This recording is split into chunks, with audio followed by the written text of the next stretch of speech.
देखिए पिछली क्लास में तो आप सभी ने देख ही लिया था कि हमने एसिड और बेस का जो भी केमिकल प्रॉपर्टीज था वो सब कवर कर लिया था। ठीक है, यदि आपने नहीं देखा है तो टेंशन नहीं लेने का, मैंने पिछली सारी क्लासेस का जो वीडियोस था उनका लिंक डिस्क्रिप्शन बॉक्स में दे रखा है, आप वहाँ से देख लेना। बात करते हैं आज की क्लास की, तो आज उसका नेक्स्ट टॉपिक है। थोड़ा सा बीच में गैप इसलिए हो गया था क्योंकि मैं दिल्ली में था नहीं, बट कोई नहीं, फिर से क्लास रेगुलर चलेगी, उसकी टेंशन नहीं लेना, बस आप बने रहिए और वीडियो को पूरा देखना, अच्छे से समझ में आ जाएगा। और अगर पहली बार आए हो तो सब्सक्राइब तो बनता है। ठीक है, चलो स्टार्ट करते हैं। सबसे पहले आज हम देखेंगे कि जितने भी एसिड हो या बेस हो, अगर हम उनको वाटर सॉल्यूशन में रखें तो क्या होता है। सबसे पहले हमने पिछली क्लासेस में कुछ बातें सीखी थी, जैसे कि अगर मान लीजिए एसिड है तो हमें पता है कि वो क्या रिलीज करता है, H+ आयन। एसिड की खासियत होती है कि H+ आयन को रिलीज करना। अब हम जानते हैं कि जितने भी H+ आयन हैं वो अकेले एग्जिस्ट नहीं कर सकते, मतलब अकेले रह ही नहीं सकते, तो वो क्या करते हैं, वो पानी के साथ रिएक्शन करते हैं। कैसे रिएक्शन करते हैं, देखो हमने कहा कि H+ आयन था, उसने पानी के साथ रिएक्शन करा और H3O पॉजिटिव बना लेता है, तो ये एक्चुअल में H3O पॉजिटिव के रूप में रहते हैं। कैसे, देखिए अगर मान लो वही H3 एग्जाम्पल ले लें हम, जैसे हमने कहा एक एसिड है HCl, एक एसिड है, हमने पानी में मिलाया तो ये जब टूटेगा ना तो H+Cl- में नहीं टूटेगा, क्योंकि वो पानी ज़्यादा है तो और ज़्यादा पानी से बॉन्ड बना लेगा और H3O पॉजिटिव बनाकर Cl- रिलीज करेगा। तो इस तरीके से एसिड ब्रेक डाउन होता है। ठीक है, अब अगर हम बात करते हैं बेसिस की, basis when dissolve in water gives, हम जानते हैं कि बेसिस को अगर हम वाटर में डिजॉल्व करते हैं तो OH- आयन मिलता है, क्योंकि एसिड में अगर H+ आयन मिलता है तो बेस में OH- आयन मिलता है। अब हमने एक एग्जांपल लिया, मान लीजिए NaOH है, ठीक है, उसको पानी में जैसे ही मिलाया तो इसमें क्या टूटेगा, Na टूटेगा प्लस के साथ और OH टूटेगा माइनस के साथ। एक और एग्जांपल है, जैसे MgOH दे रखा है, पानी में जैसे ही डाला तो Mg2+ टूटेगा और 2 OH- के आयन रहेंगे। ठीक है, तो ये तो था कि अगर हम एसिड और बेस को मिलाते हैं पानी के अंदर तो कैसा होता है। इसके बाद जो अगला कॉन्सेप्ट है वो ये है कि हमें एसिड मिला हुआ है बट वो कंसनट्रेटेड है। हमने पिछली क्लास में ये भी देखा था कि कंसनट्रेटेड का मतलब क्या होता है। कंसनट्रेटेड का बेसिकली मतलब सिंपल यही होता है, पानी की मात्रा उसमें बहुत कम है बट एसिड की मात्रा ज़्यादा है, तो हम उसको डाइल्यूट भी कर सकते हैं। एक्चुअल में उसका एक मेथड है। कैसे मेथड है, वाइल डाइल्यूटिंग एसिड, हम किसी भी एसिड को मान लो डाइल्यूट करते हैं, या तो हमारे पास दो केस हो सकते हैं, हमने एसिड को लिया और पानी उसमें मिलाया, या तो हमने पानी को लिया और एसिड को उसमें मिलाया। अब आप कहोगे या तो हम चक्कू से खरबूजे काटें या खरबूजे को चक्कू पे रखें, बात तो एक ही, लेकिन इस केस में ऐसा कोई बात नहीं है भाई, इस केस में बिल्कुल हटकर है, क्योंकि ये चक्कू खरबूजे का खेल नहीं है। ऐसा खेल यहाँ खेलोगे ना भाई तो दिक्कत हो जाएगी लैब में। कैसे दिक्कत होगी वो देखो, जैसे मान लीजिए एसिड था, हमने जैसे ही पानी मिलाया, if water is added to acid, यदि वाटर को हमने एसिड में मिलाया, the heat generated may cause the mixture to splash out, तो एक बहुत बड़ा अमाउंट ऑफ हीट रिलीज होगा जिसकी वजह से जो मिक्सचर था वो स्प्लैश हो जाएगा, मतलब छींटे उड़ेंगे और आपके ऊपर आ सकते हैं एसिड के। और क्या क्या हो सकता है, एंड कॉज बर्न, और आप जल सकते हैं। ठीक है, इसके अलावा भी क्या कर सकते हैं, जो ग्लास है also break due to the excessive local heating, और इतना ज्यादा हीट बढ़ जाता है जिसकी वजह से क्या हो जाएगा, वो जो ग्लास है ना भाई वो भी टूट जाएगा, समझे। तो ये खरबूजा चक्कू वाला खेल यहाँ मत करना लैब में, ठीक है, इसलिए पढ़ाया जाता है ये सब चीज़ें। अब हमने कहा कि तो फिर हम क्या करें, हमें बेसिकली क्या करना है, बीकर लिया, उसमें पानी डाल दिया पहले, और एसिड को हल्का हल्का हल्का हल्का एक एक बूंद करके उसमें डालेंगे तो डाइल्यूट हो जाएगा। और ये जो ओवरऑल हमने प्रोसेस करा, एक्चुअल में हमने क्या करा, हमने जो उसका मिक्सिंग करा, मिक्सिंग की वजह से क्या हुआ, डिक्रीज कंसंट्रेशन ऑफ आयंस। जो आयंस थे, चाहे वो एसिड के लिए H3O पॉजिटिव की बात करा जाए या बेसिस के लिए OH- की बात की जाए, उसको हमने क्या कर दिया, कम कर दिया। तो जब हम कम करेंगे तो किस हिसाब से कम किया गया, पर यूनिट वॉल्यूम के हिसाब से, इसी को डाइल्यूशन भी कहते हैं। ठीक है, तो कंसंट्रेशन से अगर हम डाइल्यूट कर रहे हैं तो इस प्रोसेस को हम डाइल्यूशन भी कहेंगे। मैं हट जाता हूं, इसको जल्दी से नोट डाउन कर लेना, फिर आगे का टॉपिक कवर करते हैं। ठीक है,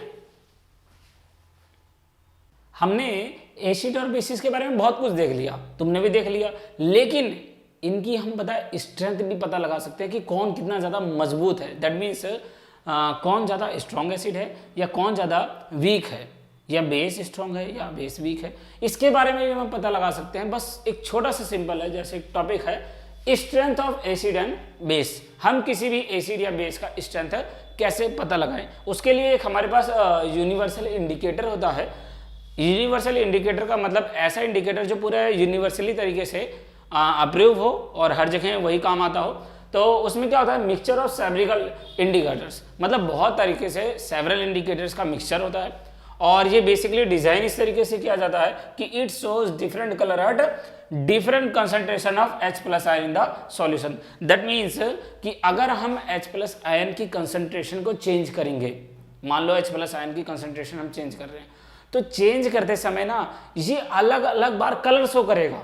और आपने ये देखा भी होगा अपने लैब में, कॉलेज में, स्कूल में, अभी तो स्कूल में ही हो, आप स्कूल में ही देखा होगा, पीएच स्केल नाम से भी आता है, उसमें अलग अलग कलर की पट्टियां लगी होती हैं चेक करने के लिए। कैसे होता है, हमने कहा कि उसका नाम क्या है, पीएच स्केल। मेजरिंग क्या मेजर करता है, H+ आयन किसी भी सॉल्यूशन के अंदर। कैसे होता है, पीएच का मतलब ही सुन लो, पीएच स्मॉल में लिखते हैं और H कैपिटल में। पी का मतलब होता है पोटेंस, और पोटेंस एक जर्मन वर्ड है जिसका मतलब होता है एक्चुअल में पावर। तो अगर पीएच की वैल्यू 7 के बराबर हुई तो उसे हम न्यूट्रल कहते हैं, और 7 से कम हुई तो उसे एसिडिक कहेंगे, और 7 से ज़्यादा हुई तो उसे बेसिक कहेंगे। लेकिन इसकी एक लिमिट है, ये 0 से लेकर 14 तक ही होता है, 14 तक ही होता है। ठीक है, कैसे होता है देखो, हमने कहा कि मान लो ये एक पीएच स्केल है, 0 से स्टार्ट हो रहा है, 7 आ रहा है बीच में और फिर आता है 14 आता है। तो जो 7 वाला केस होगा वो हमारा न्यूट्रल होगा, और अगर हम 7 से 0 की तरफ जाएंगे तो वो हमारा एसिडिक बनेगा, और 7 से हम 14 की तरफ जाएंगे तो वो हमारा बेसिक बनेगा। देखो ये बहुत सिंपल और आसान टॉपिक है, प्यार से समझना, समझ में आ जाएगा। जैसे कि अभी हमने कहा कि हमने 7 से 0 की तरफ गए तो एसिडिक बना, तो इसका मतलब एसिडिक बनेगा तो H+ आयन की कंसंट्रेशन भी बढ़नी है, ये तो जाहिर सी बात है। तो अगर बढ़नी है तो अगर आप 7 से 0 की तरफ जाओगे तो हम ये कह सकते हैं कि H+ आयन की कंसंट्रेशन विल बी इंक्रीज, और दूसरी तरफ अगर हम 7 से 14 की तरफ जाएंगे तो H+ आयन की जो कंसंट्रेशन है वो क्या होगी, डिक्रीज होगी। क्यों डिक्रीज होगी, क्योंकि उस तरफ क्या है, बेस है। आगे की बात होती है। चलो अगला हमने कहा कि बेस की बात, 7 से 14 की तरफ जाते हैं तो बेसिक नेचर बढ़ेगा, दैट मीन्स बेसिक होगा। तो हमने कहा बेसिक होगा तो OH- आयन की जो कंसंट्रेशन है वो बढ़नी है भाई, बढ़नी है। चलो बढ़ा दी हमने, तो 7 से लेकर 14 तक अगर हम जाते हैं, 14 की तरफ भागते हुए चलते जाते हैं, तो OH- आयन की जो कंसंट्रेशन है वो बढ़ेगी, इंक्रीज होगी। अब इसका उल्टा हो जाओ, अगर 7 से 0 की तरफ आओगे तो जो OH- आयन की कंसंट्रेशन है वो क्या हो जाएगी, गिर जाएगी। क्यों गिरेगी, क्योंकि उस तरफ तो भाई एसिड रहता है पहले से ही, तो वहां तो बेसिक जा ही नहीं पाएगा। दूसरा अगला क्या चीज है, एसिडिक नेचर। अगर हम इधर को भागेंगे तो एसिडिक नेचर भी इंक्रीज होगा, लेकिन उस तरफ को जाएंगे तो एसिडिक नेचर क्या होगा, घटेगा, दैट मीन्स डिक्रीज होगा। और अगर हम बेसिक नेचर की बात करते हैं तो बेसिक नेचर हमारा 14 की तरफ बढ़ेगा और 0 की तरफ डिक्रीज होगा। ठीक है, तो ये हमारा पीएच स्केल के बारे में था। और अगर हम मान लेते हैं एसिड को हम डाइल्यूट करते हैं, जैसे अभी हम कर रहे थे स्टार्टिंग में, तो अगर हम डाइल्यूट करते हैं तो जो पीएच है वो आप जानते हो इंक्रीज होगा। इंक्रीज दैट मीन्स नंबर की काउंटिंग बढ़ेगी, तो डाइल्यूट करोगे तो वीक एसिड बनेगा, और अगर वीक एसिड बनेगा तो H+ आयन की कंसंट्रेशन तो भाई घटने लगी, और घटती किधर है, इस तरफ से कोई आगे घटेगी, तो दैट मीन्स इस तरफ जा रहा है तो पीएच की क्या है, वो इंक्रीज हो रहा है। ठीक है, अब अगला क्या आता है, हमने कहा डाइल्यूट करा अगर बेस को डाइल्यूट कर रहे हैं भाई लोग, बेस को डाइल्यूट करोगे तो जानते हो यार पीएच क्या है, वो घटने लगेगा, क्योंकि डाइल्यूट हो रहा है मतलब वीक बनते जा रहा है। कौन वीक बन रहा है, बेस वीक बन रहा है। तो अगर बेस वीक बनेगा तो इस तरफ को गिरेगा भाई, और अगर इस तरफ को गिरेगा तो जानते हो कि पीएच है जो वो क्या हो जाएगा, डिक्रीज हो जाएगा, 0 की तरफ जा रहा है, मतलब काउंटिंग घट रही है। आगे आ जाओ, आगे आते हैं। हमने कहा कि कुछ ऐसे टॉपिक्स हैं आपकी एनसीईआरटी की बुक में लिखे हुए हैं जो कॉमन एग्जाम्पल हैं पीएच को लेकर, जैसे कि हमारे बॉडी का जो पीएच है वैसे तो 7 से 7.8 रहता है, और अगर हम बारिश के पानी की बात करते हैं, अगर मान लीजिए बारिश का पानी का जो पीएच है वो 5.6 से घटता है, दैट मीन्स लो की तरफ जाता है, तो उसे हम एसिड रेन भी कहते हैं। जो जानते हो बहुत बार एसिड रेन सुना है कि ताजमहल वगैरह खराब होते जा रहा है, ऐसे ऐसे केसेस सुने।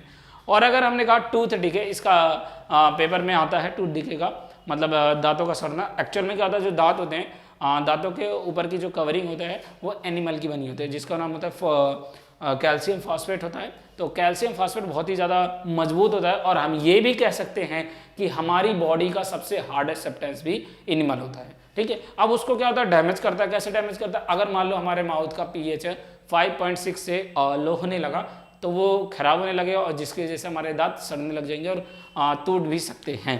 तो उसको बरकरार रखने के लिए आप जानते हो ब्रश कर सकते हो, सुबह शाम दोनों टाइम करिए।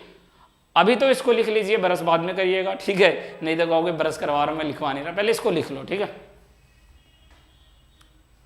अब चैनल को तो सब्सक्राइब कर लेना अगर आप नए आए हो, और वीडियो को भी लाइक कर लेना। और अगर सारी 10th क्लास की साइंस की लेक्चर्स देखनी है पूरा ऐसे ही जैसे अभी पढ़ाया, तो आप वीडियो हो गए मतलब दैट मीन्स चैनल पे जाके विजिट कर सकते हो, प्लेलिस्ट है, पूरा 10th क्लास का साइंस का टॉपिक बना हुआ है, आराम से जाके देखिए, मौज करिए, पेपर अच्छा करिए और बोर्ड में टॉप मारिए। ठीक है, मिलते हैं।